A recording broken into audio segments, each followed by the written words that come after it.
Arkadaşlar başlıyoruz. So why should an answer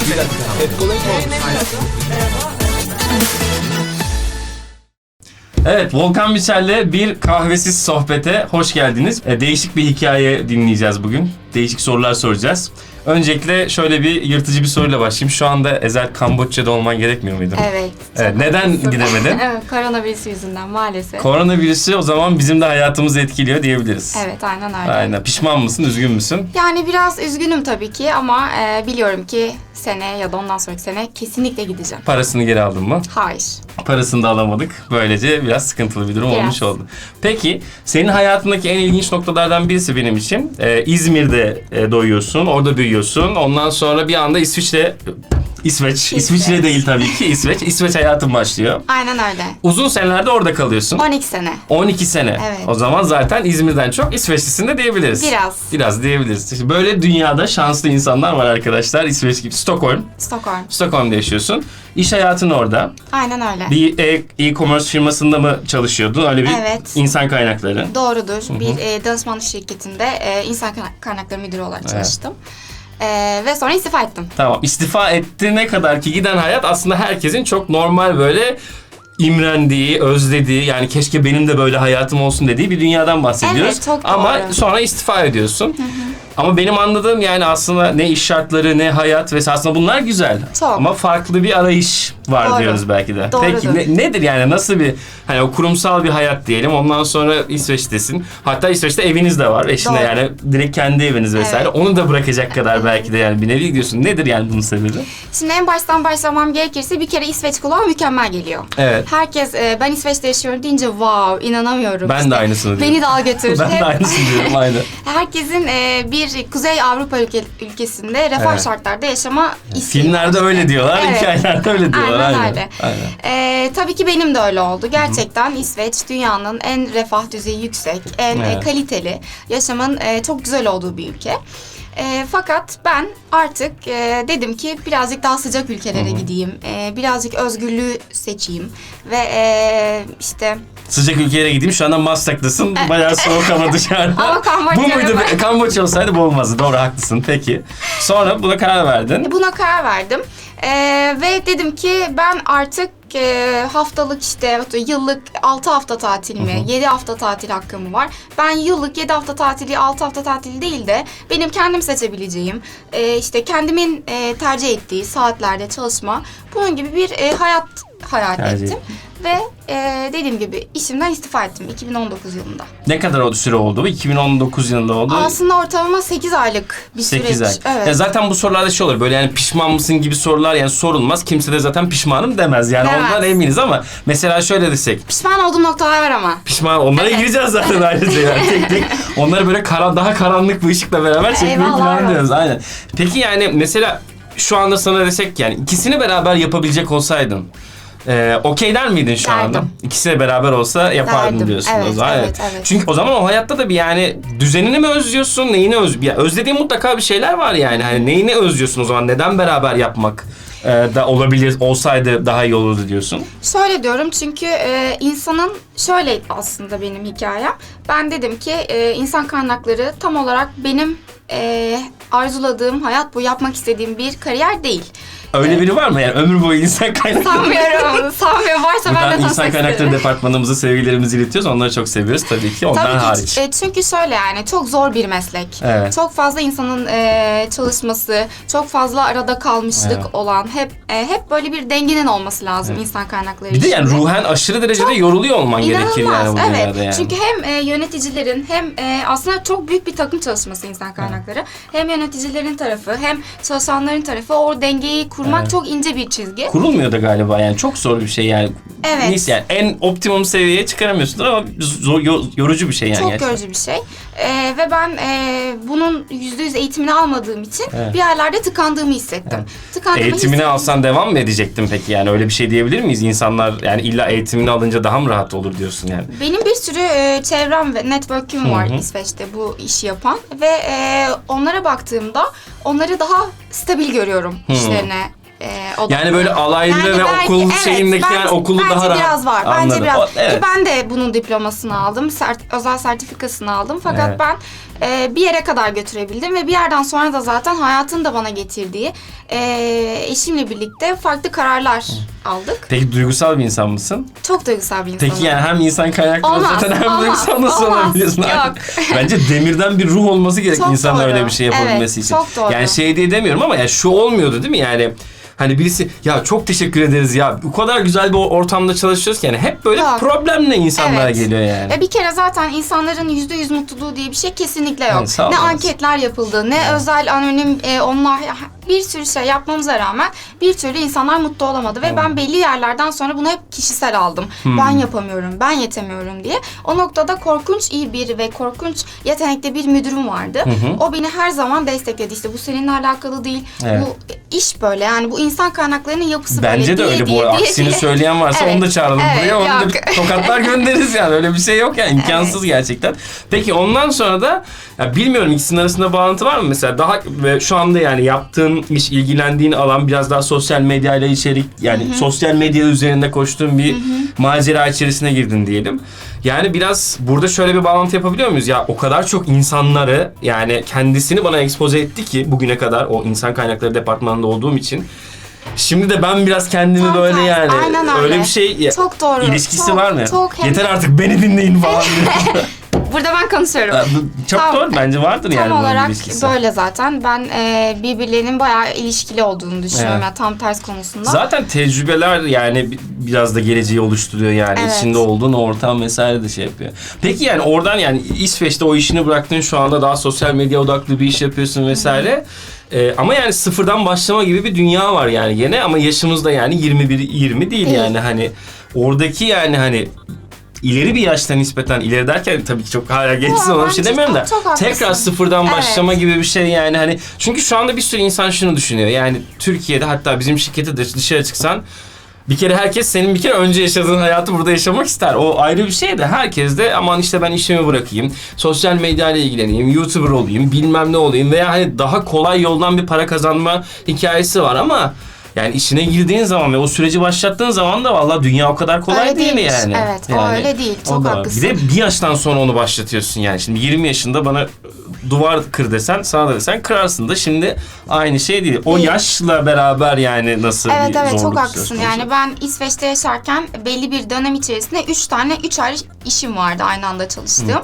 Ama şu an düşünüyorum 3 ayrı işim yok, Yapamazsın. yapamam. Yapamazsın. Yani o yaş çok doğru bir noktaya parmak bastın. Çok haklısın. Yani 20'lerde çok farklı olurken 30'larda çok farklı oluyor. Bu noktada da ben zaten birazcık acaba ikisini aynı anda götürebilir miyim diye düşündüm. Fakat insan kaynaklarından bir gelecek beklemediğim için dedim ki buna devam ettirmenin bir manası yok. Ben senin bir tane postunun altında şey görmüştüm. İnsanlar sevdiği işte para kazanabilir ve bunu yapabilir vesaire. Evet. Yani Başka türlü ışıldıyor ama çünkü yani insan. kimse de yani herhalde 10.000'de bir falan mı yani sevdiği işle para kazanan insan da çok az gerçekten yani. Biraz da böyle bir hayale doğru Evet, mu biraz gibi? gerçekçi konuşmak gerekirse bence de çok zor. Fakat bir yerde oturup bekleyip bu işi ben çok seveceğim, bu iş beni, bu iş benim geleceğim demek de hiç faydasız. Her şeyi denemek gerekiyor bir kere.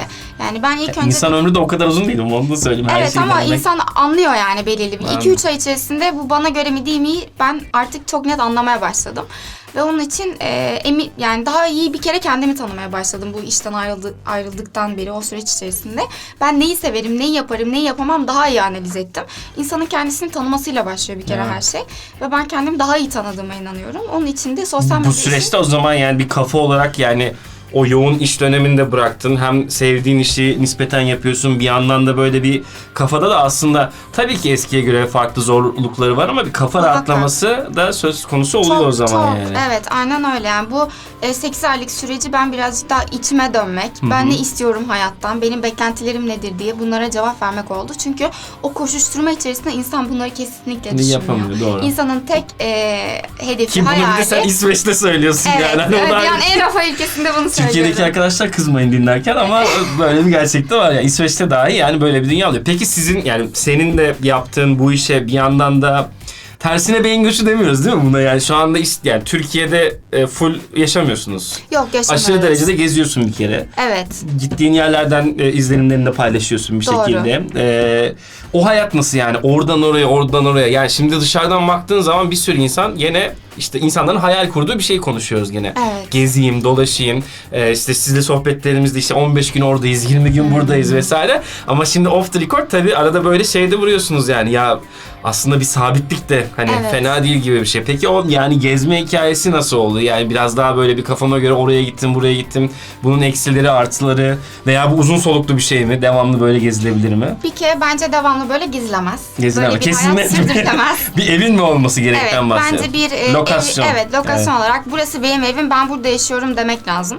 Çünkü öbür türlü çok fazla dengesizlikler oluyor hayatta ve beklenmeyen tatsızlıklar çıkabiliyor.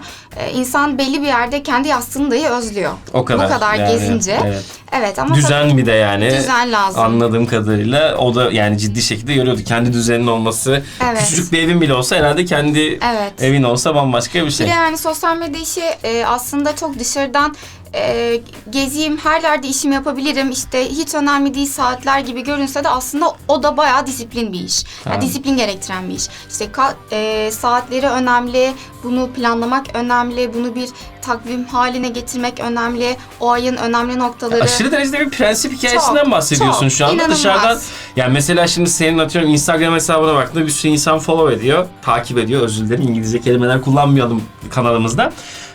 Takip ediyor. Ya baktığın zaman ben yani kusura bakma da ne güzel ya peri masalı gerçekten falan filan diyorsun ama yani senin anlattığın da o prensipler vesaire aslında yani hiçbir şey göründüğü gibi de değil. Mesela hatta şunu söyleyeceğim.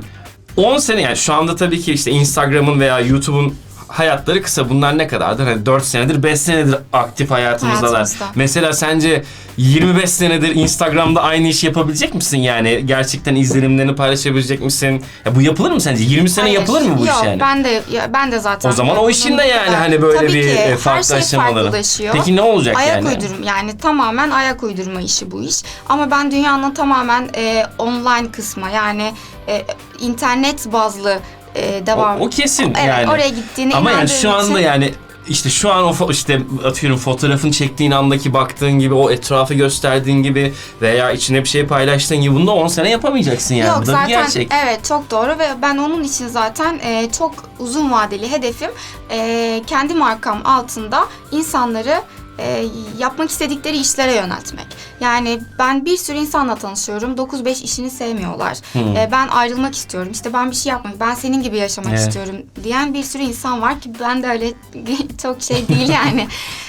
Biraz ben- aslında onlara da yani böyle bir hani işin doğrusunu aslında çok iyi bir Göstermek danışmanlık lazım. yani. Hani Evet. çünkü birçok insan bunlarla hayaller kurup ya yapamıyor ve yapamadığı için üzülüyor ya da deniyor. Abi sonra ben bununla olmuyor yani geri işime döneyim falan gibi hikayeler de çok fazla yani aslında ama sevdiğin işe odaklanma hikayesini gerçekten bir hani bir hikaye olarak anlatabilmek birisine bence çok değerli bir şey yani o gerçekten böyle de bir iş var mı ya sen mi yapıyorsun ilk defa bunu yani?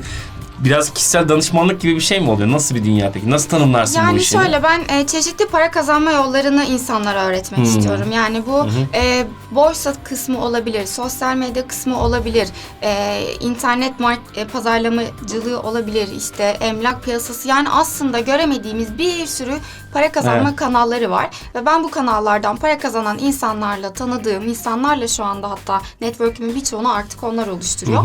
Onlarla görüştüğüm için insanlara da göstermek istiyorum. Yani biz yapabiliyoruz. Evet. Onlar yapabiliyorsa herkes bu işi yapabilir. Yani ben insanların mutsuz sabah uyanmalarını istemiyorum. Bu benim hedefim. Bizim şirketin kanalında bunu yapmamız çok efektif oldu yani. Herkes buradan ayrılıp kendi işini yapabilir şeklinde bir dünya ama aslında ben buna şöyle bakıyorum. Özellikle hani senin ve aynı zamanda Mehmet'le de gelecek hafta oturacağız, konuşacağız. Yani sizin anlatmanızdaki temel isteğim buradan da birçok kişi ayrıldı. İşte kendi işlerini kuranlar oldu veya işte farklı yerlerde çalışanlar vesaire oldu. Dediğim gibi yani gerçekten insanların cesur olması, denemesi, daha mutlu olduğun yerde ben hep diyorum yani mutlu değilsen zaten çalışıyorsun çalışmaman gerek ve her zaman bence inançlı, işte bilinçli bir insan her zaman her yerde para kazanabilir. Ondan da eminim yani. Senin de yani gördüğün herhalde biraz buna benzer bir hikaye. Evet, çünkü biz maalesef Türkiye'de çok dar yetiştiriliyoruz. Evet. Yani ben özellikle işte en iyi şartlardaki hayat bir işe girip çalışmak, hafta sonlarını rahat geçirmek, Doğru. işte yılda 15 gün tatil yapabiliyorsak mükemmel bir hayat. Aslında Şu an bu böyle 70 değil milyon hayat. bile yani. Bunu yapabilen de 50 milyon falandır, 45 milyon falandır yani. Hani bazı kesim bundan da daha kötü yani yaşıyor Türkiye'de Şartlarda. tabii Evet, ki yani. maalesef. Aynen. Ama ben gördüm ki başka hayatlar mümkün. Ve bu başka hayatları insanlar sevdikleri şeyleri yaparak da yapabilirse daha güzel olur hayat. Peki İsveç'i özlüyor musun? İsveç'i özlüyorum çünkü orası gerçekten çok güzel. Yani doğa Bunu olarak zaten çok söylemene güzel. gerek yok. Herkes kesinlikle biliyor. Çok Peki güzel. kişisel olarak da yani arkadaşlıklar vesaire anlamında yani bir yeri bıraktın geldin vesaire orada. Şimdi orada şöyle bir durum var. Ben İzmirliyim. İzmir'de doğdum fakat İsveç'te büyüdüm. Evet. Onun için Şey ya bu dünyanın işte en iyi Messi falan gibi bir şey yani. İzmir Türkiye'nin en güzel yeri. İsveç'te Stockholm'la birleştiği hayat yani. Evet. O süper bir şey. onun için oraya kişisel tabii ki bir bağım var. Var. İsveç'in bana kattığı çok şey var hayatta. Onun için de ben hep insanlara diyorum ki lütfen aynı yerde kalmayın. Evet. Çıkın gidin. Değiştirmek gerek. Değiştirmek lazım yani. Değiştirmeden bir kere insanlar kendilerini tanıyamıyorlar. Ben İsveç'e gitmeseydim kendimi ne olduğumu bilmezdim. O kadar diyorsun O yani. kadar diyorum. Çünkü İzmir'de bir kutu İstanbul halinde... görmemişsin çünkü sen İstanbul'da hiç yaşamamışsın. Anadolu'luyum ben, İzmirliyim. İzmir Anadolu mu ya? Müthiş. Dalga geçiyorum. Doğru gerçi Anadolu ya. Size göre tabii ki. Doğru. Güzel, keyifli. Çok teşekkür ederiz Ben geldiğin teşekkür için. ederim. Buradan bütün arkadaşlara da söylüyorum. Buyurun bakın dinlediniz. Yani nasıl karar verirseniz, nasıl bir hayat kurmak istiyorsunuz ama bence insanın gerçekten sevdiği işi yapması, istediği işte çok bile olmasa, az bile para kazanması, sevmediği bir işten çok daha para fazla kazanmasından çok daha iyi. Artık herkesin kulağına küpe olsun, dinleyen ona göre kendi kariyerini ona göre kurgular. Çok teşekkürler Ezel Ben geldiğin teşekkür için. ederim. Çok sağ ol. Teşekkür ederiz. Teşekkürler. Evet arkadaşlar başlıyoruz. So why should an answer be that? Kolay mı olmuş?